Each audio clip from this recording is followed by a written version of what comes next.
Hello everyone, welcome to A9 education. Friends, आज के इस वीडियो में हम मौर्य साम्राज्य कवर करने वाले हैं। इससे पहले हमने 4 सेट्स कवर कर रखे हैं।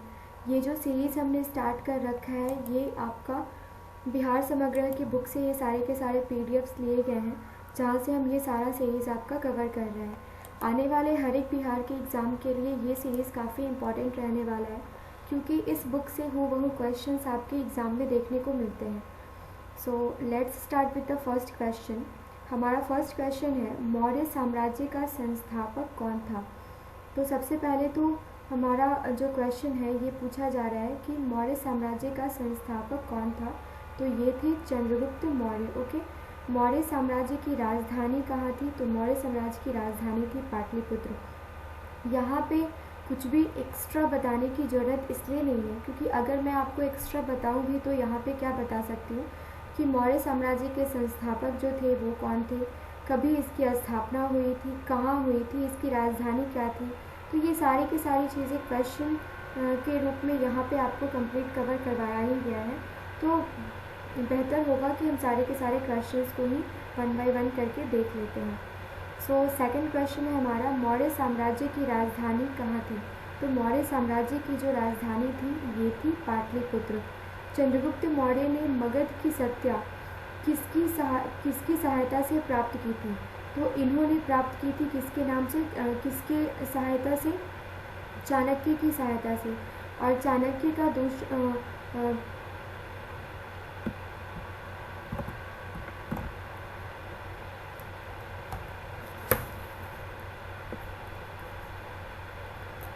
क्वेश्चन नंबर 3 देख लेते हैं। चंद्रगुप्त मौर्य ने मगध की सत्ता किसकी सहायता से प्राप्त की थी।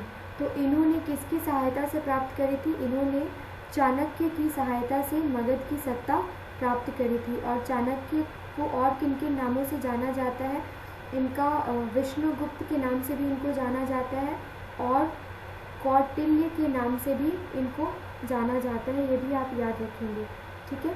फिर क्वेश्चन नंबर 4 देखते हैं, मौर्य साम्राज्य की स्थापना कभी हुई थी। तो मौर्य साम्राज्य की स्थापना जो है ये 320 ईस्वी पूर्व हुई थी। अब यहाँ पे हमने क्या क्या देख लिया। आपको शॉर्ट नोट्स बनाना है तो फ्रेंड्स आप कैसे बना सकते हैं, आपने मौर्य साम्राज्य लिख देना है और उसके बाद क्या करना है, इसकी स्थापना कभी हुई थी। तो 320 ईस्वी पूर्व हुई थी। इसके स्थापक कौन थे, इसके संस्थापक जो थे ये थे चंद्रगुप्त मौर्य, ठीक है।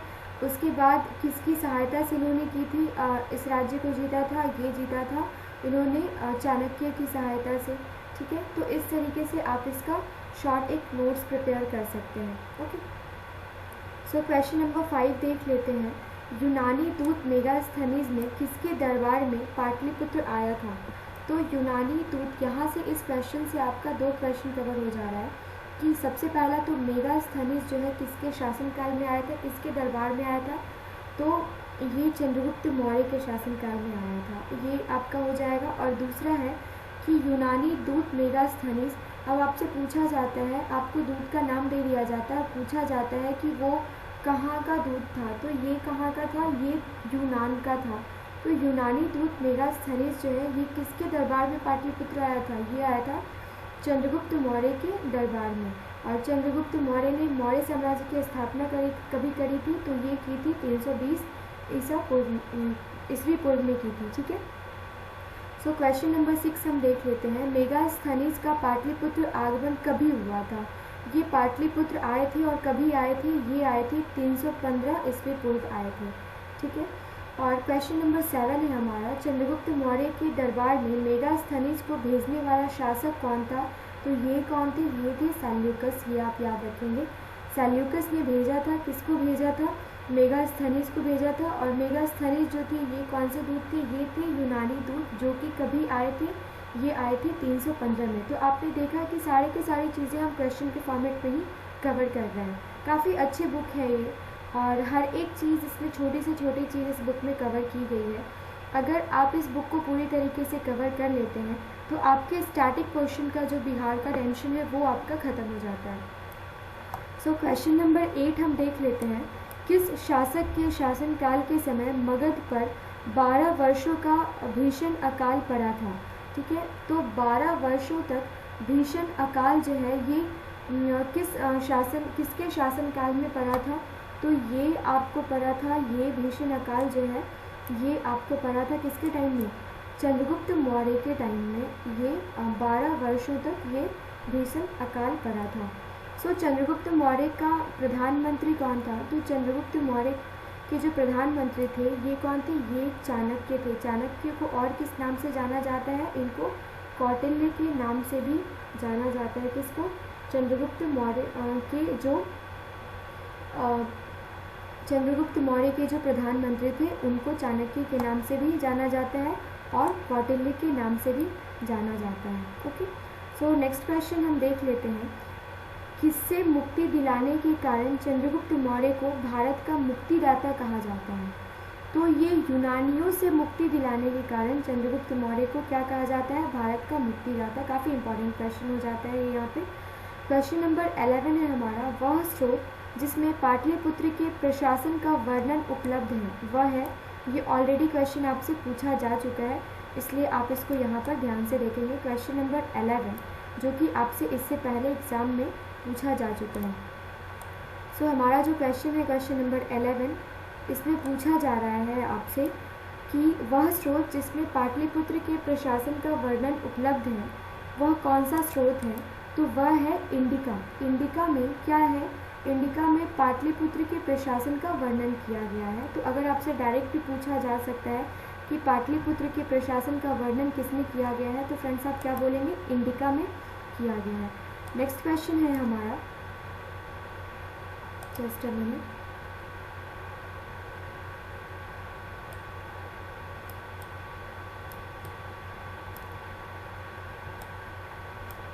ओके, क्वेश्चन नंबर 12 देख लेते हैं। नंद वंश के पश्चात मगध पर किस राजवंश के शासक ने शासन किया था? तो ये आपसे यहाँ पे क्वेश्चन नंबर 12 में पूछा जा रहा है। तो क्वेश्चन नंबर 12 जो है इसका राइट आंसर आपका हो जाएगा मौर्य वंश के शासक ने नंद वंश के पश्चात क्या किया था? राजवंश पे शासन किया था। मेगास्थनीज की पुस्तक का नाम क्या है? तो जो इंडिका पुस्तक है उसके लेखक कौन थे अगर आपसे पूछा जाए तो आप क्या जवाब देंगे? मेगास्थनीज इसके जो थे ये मेगास्थनीज की बुक थी, इन्होंने लिखा था। अर्थशास्त्र के लेखक कौन थे? तो अर्थशास्त्र के लेखक जो थे ये थे कौटिल्य, जिनको चाणक्य भी कहा जाता है। ये इन्होंने अर्थशास्त्र को लिखा था। सो यहाँ पे विष्णुगुप्त और चाणक्य इनका दूसरा नाम है। पाटलिपुत्र की शासन व्यवस्था का विस्तृत वर्णन किस विदेशी यात्री के वृतांत में मिलता है? तो आपसे यह पूछा जा रहा है कि पाटलिपुत्र की शासन व्यवस्था का विस्तृत वर्णन किस विदेशी यात्री के वृतांत में मिलता है? तो ये मिलता है मेगास्थनीज के इंडिका नामक पुस्तक में। ओके, फिर आपसे यह पूछा जा रहा है क्वेश्चन में कि चंद्रगुप्त मौर्य के उपरांत मौर्य साम्राज्य का शासक बना, चंद्रगुप्त मौर्य के बाद मौर्य साम्राज्य का शासक कौन बना? तो ये बना बिंदुसार। ओके, किस मौर्य शासक के दरबार में आजीवक भविष्यवक्ता पिंगलवत्स रहता था? तो ये पिंगलवत्स जो था ये क्या था? आजीवक भविष्यवक्ता था। और ये किस मौर्य शासक के दरबार में रहता था? तो ये रहता था बिंदुसार के दरबार में। ओके, तो पिंगलवत्स जो है ये पिंगलवत्स ने ही अशोक के बारे में भविष्यवाणी की थी कि वह महान राजा बनेंगे। ये भी आप याद रखेंगे। अशोक द्वारा अपने पड़ोसियों के साथ मैत्रीपूर्ण संबंधों का उल्लेख कौन से शिलालेख में मिलता है? ये आपको इस क्वेश्चन में बताना है। तो शिलालेख नंबर 13 में 13वें शिलालेख में क्या मिलता है? अशोक द्वारा अपने पड़ोसियों के साथ मैत्रीपूर्ण संबंधों का उल्लेख। ओके, सो क्वेश्चन नंबर 19 देख लेते हैं। तृतीय बौद्ध संगीति का आयोजन किसके शासनकाल में किया गया था? तो ये अशोक के शासनकाल में किया गया था। और इसकी अध्यक्षता किसने की थी? ये आपका नेक्स्ट क्वेश्चन आपसे पूछा जा रहा है। तो इसकी अध्यक्षता की थी किसने? मोगलीपुत्र तिस्य ने। ठीक है, तो मोगलीपुत्र तिस्य ने क्या किया था? तृतीय बौद्ध संगीति की अध्यक्षता की थी। और तृतीय बौद्ध संगीति का आयोजन कहाँ हुआ था? तो ये आपका आयोजन हुआ था कहाँ पे, पाटलिपुत्र में। तो आपने क्या क्या देखा कि किसके शासनकाल में तृतीय बौद्ध संगीति हुआ था, तो ये हुआ था अशोक के शासनकाल में। और इसका इसकी जो अध्यक्षता की थी, ये अध्यक्षता किसने करी थी, तो ये मोगलीपुत्र किसने की थी, तिस्य ने की थी। और उसके बाद अगर आपसे पूछा जा रहा है कि कहाँ पे किया गया था, तो ये किया गया था आपका पाटलिपुत्र में। ओके, सो क्वेश्चन नंबर 22 देख लेते हैं। तृतीय बौद्ध संगीति का आयोजन कब हुआ था, तो ये 252 ईस्वी पूर्व में तृतीय बौद्ध संगीति का आयोजन किया गया था। ओके, सो क्वेश्चन नंबर 23 जो हमारा है वो देख लेते हैं। क्वेश्चन नंबर 23 है आपका, अशोक ने अपने धम्म यात्रा के अंतर्गत बोध गया की यात्रा अपने राज्याभिषेक के किस वर्ष में की थी, तो ये 10वें वर्ष में की थी। ये आपका यहाँ पे राइट आंसर हो जाएगा। अशोक के स्तंभ लेख बिहार के किस जिले से प्राप्त हुए हैं, तो ये कहाँ से प्राप्त हुआ है, ये हुआ है चंपारण से। बिहार से प्राप्त होने वाले अशोक के स्तंभ लेख कौन से नहीं है, यहाँ पे आपको 4 ऑप्शंस दिए गए हैं और आपसे पूछा जा रहा है कि बिहार से प्राप्त होने वाले अशोक के स्तंभ लेख इनमें से कौन नहीं है। तो कौन कौन से हैं पहले ये देख लेते हैं। ये है लौरिया अरेराज, लौरिया नंदनगढ़ और रामपुरवा, ये 3 आपके हैं। और ये रुन्नीदेई जो है ना, ये आपका बिहार से प्राप्त किया हुआ नहीं है, ये आप याद रखेंगे। क्वेश्चन नंबर 31 देख लेते हैं। अशोक के समय मौर्य साम्राज्य में 5 प्रांत का उल्लेख मिलता है, जिसमें से एक प्राची तथा प्राची प्रांत पूर्व प्रदेश की राजधानी थी।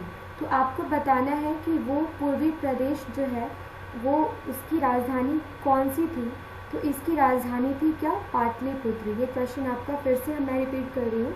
अशोक के समय मौर्य साम्राज्य में 5 प्रांत का उल्लेख मिलता है, जिसमें से एक प्राची या प्राची प्रांत, जिसको पूर्वी प्रदेश के नाम से भी जाना जाता था, उसकी राजधानी क्या थी, उसकी राजधानी कहाँ थी, पाटलिपुत्र में थी।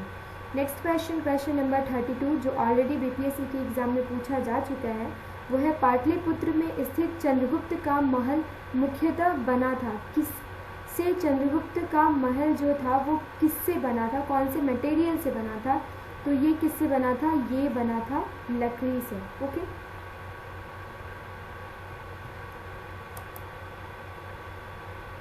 सो नेक्स्ट क्वेश्चन हम देख लेते हैं, क्वेश्चन नंबर 33।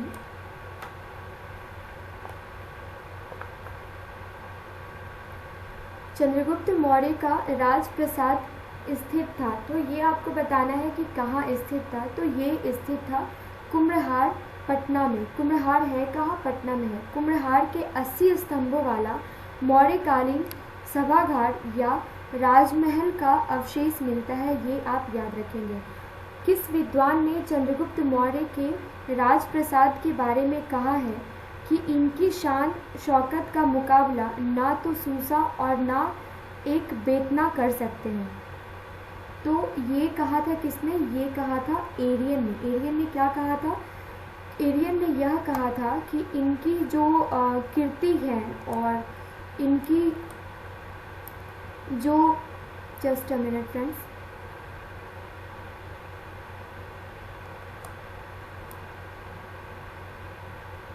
इनकी जो शान शौकत है, इसका मुकाबला ना तो सूसा और ना एक बेतना कर सकते हैं। ठीक है, ये किसने कहा था, ये कहा था एरियन ने।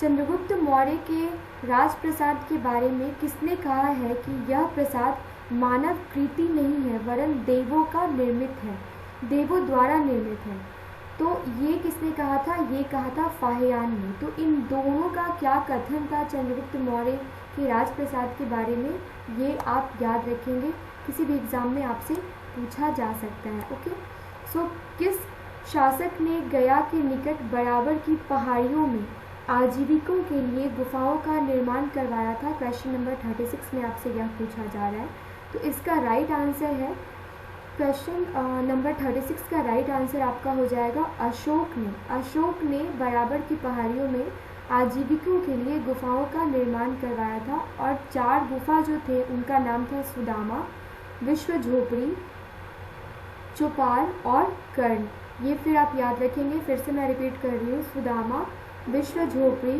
चौपार और कर्ण। ठीक है। फिर क्वेश्चन नंबर 37 है, गया के समीप नागार्जुनी की पहाड़ियों में प्रसिद्ध गोपी गुफा का निर्माण किसने करवाया था? तो ये करवाया था दशरथ ने। दशरथ जो थे ये अशोक के पुत्र थे। ठीक है। इसने नागार्जुन की पहाड़ियों में आजीविकों के लिए 3 गुफाओं का निर्माण करवाया था, जिसमें गोपी गुफा भी सम्मिलित थी। क्वेश्चन नंबर 38 देख लेते हैं, मौर्यकालीन चामरग्राहिनी यक्षी प्राप्त हुई है। तो ये चामरग्राहिनी यक्षी जो है ये कहाँ से प्राप्त हुई है? तो ये दीदारगंज पटना से प्राप्त हुई है। इसे स्त्री रत्न का भी नाम दिया गया है, ये भी साथ ही साथ आप नोट कर लेंगे। स्त्री रत्न का नाम किसको दिया गया है? ये दिया गया है चामरग्राहिनी यक्षी को, जो कि कहाँ से प्राप्त हुई है? जो कि दीदारगंज पटना से प्राप्त हुई है। बिहार के किस स्थान से मौर्य काल में बने जैन तीर्थंकरों की प्रतिमा प्राप्त हुई है? ये आपको बताना है। तो ये प्राप्त हुई है लोहानीपुर पटना से। ठीक है।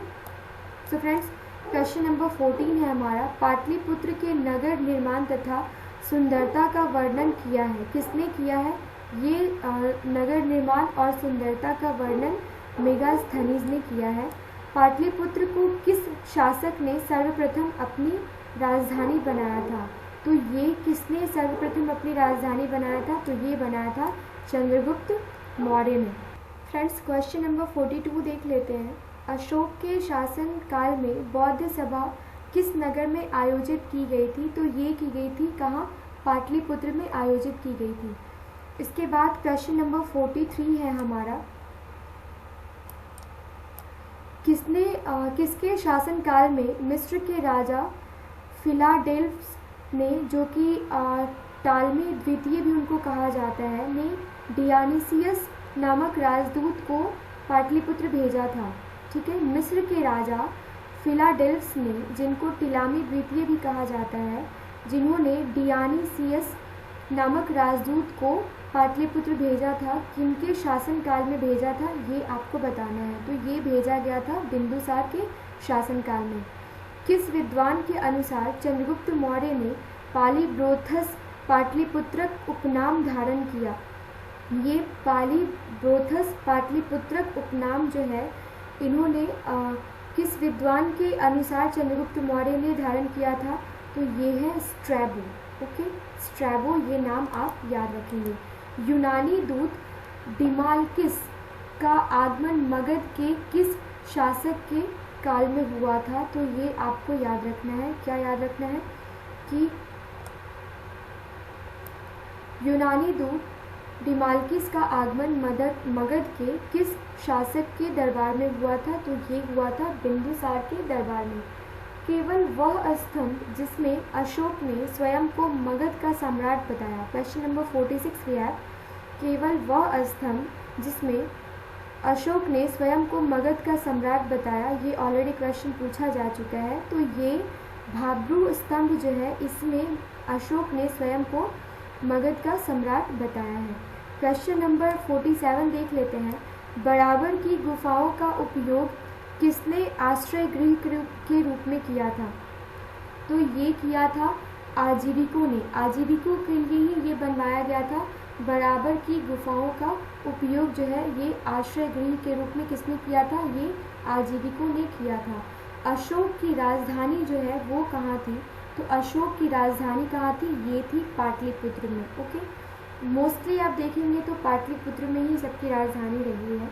मौर्य काल में 49 नंबर क्वेश्चन भी है, मौर्य काल में पाटलिपुत्र का प्रशासन 30 नागरिकों की सभा संचालित करती थी। ओके, कितने नागरिकों की सभा संचालित करती थी? 30, जो कि 5 सदस्य की 6 समितियों में संगठित थी।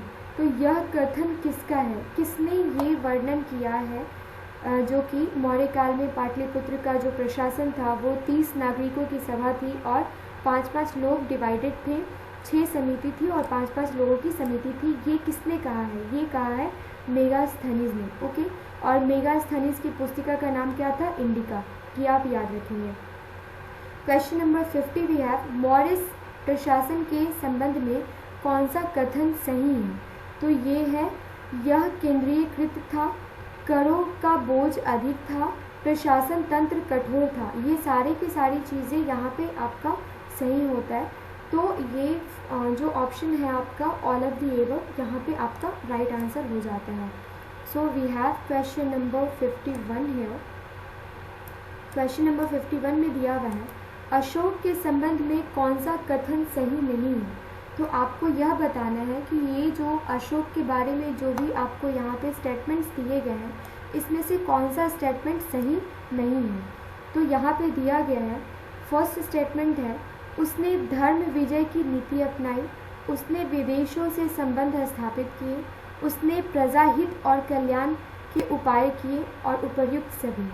तो अशोक के बारे में ये जो कुछ भी दिया गया है वो सारी की सारी चीज़ें सही दी गई हैं। लास्ट में उन्होंने धर्म विजय की नीति अपनाई थी, ओके, और विदेशों के साथ संबंध भी स्थापित किया था। क्वेश्चन नंबर 52, देव नाम पिए के नाम से किस शासक ने अपने आप को संबोधित किया? तो ये किसने संबोधित किया? ये अशोक ने किस नाम से अपने आप को संबोधित किया? ये किया देव नाम पिए के नाम से, ओके। सो धम्म महामात के कार्य क्या थे? धम्म महामात के जो कार्य थे वो थे धम्म नीति या क्रियान्वयन करना, लोगों के बीच दान वितरण करना, जन कल्याण के उपाय करना, जन कल्याण के जो भी उपाय हो सकते हैं उनका सुझाव देना। ये किसका काम था? ये धम्म महामात का काम था। तो ये आप याद रखेंगे, इनके जो भी कार्य दिए गए हैं। मौर्यकालीन प्रशासक में राजूक के कार्य थे। यहाँ पे दो है आपको, धम्म महामात और राजूक। अब राजूक के कार्य क्या थे? तो राजूक के कार्य थे न्यायिक। राजूक मतलब राज से रिलेटेड, तो राज से रिलेटेड क्या क्या हो सकता है? तो न्याय हो सकता है, राजस्व हो सकता है और ग्रामीण प्रशासन हो सकता है। तो ये तीनों चीज़ें आप इस तरीके से रिलेट करके याद कर लेंगे। सो क्वेश्चन नंबर 55 है, मौर्यकालीन विद्वानों में किनका नाम आता है? तो मौर्यकालीन के विद्वानों में किनका किनका नाम आता है? तो ये है कौटिल्य, पाणिनि और किसका नाम आता है? उपावर्ष का नाम आता है। कौटिल्य, पाणिनि और उपावर्ष का नाम मौर्यकालीन विद्वानों में आता है।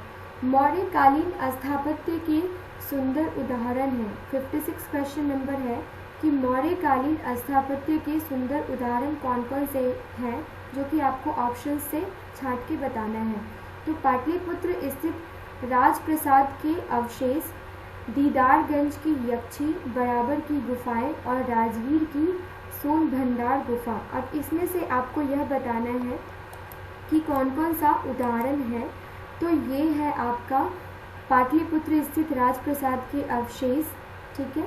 उसके बाद है आपका दीदारगंज की यक्षी और जो आपका लास्ट है वो है बराबर की गुफाएं। राजगीर की सोन भंडार गुफा जो है वो इसमें शामिल नहीं है, ये आप याद रखेंगे। Question number 57, Ashok, just a minute, Ashok की धम्म नीति की जानकारी कहाँ से मिलती है? कौन से शिलालेख से अशोक की धम्म नीति की जानकारी मिलती है? तो ये मिलती है द्वितीय स्तंभ से, द्वादश शिलालेख से और सातवें शिलालेख से। तो ये तीनों आप याद रखेंगे, द्वितीय स्तंभ से, द्वादश शिलालेख से और सातवें शिलालेख से क्या मिलता है? अशोक के धम्म नीति की जानकारी मिलती है। क्वेश्चन नंबर 58 देख लेते हैं, अशोक के किस अभिलेख में दान और धम्म दान के अंतर को स्पष्ट किया गया है? तो क्वेश्चन आपसे क्या पूछा जा रहा है कि कौन से अभिलेख में दान और धम्म दान के अंतर को स्पष्ट किया गया है? तो ये स्पष्ट किया गया है आपको नवम शिलालेख में, ओके। मौर्य साम्राज्य के पतन में कौन सा कारण शामिल नहीं है? तो कौन कौन सा कारण शामिल है पहले वह देख लेते हैं। विदेशी आक्रमण शामिल है, अयोग्य शासक शामिल है और प्रांतीय विद्रोह। ये तीनों के तीनों जो ऑप्शन है ये इनका कारण, पतन का कारण है। इस शासन में जो पतन का कारण था ये तीनों के तीनों ऑप्शंस यहाँ पे फिट बैठते हैं।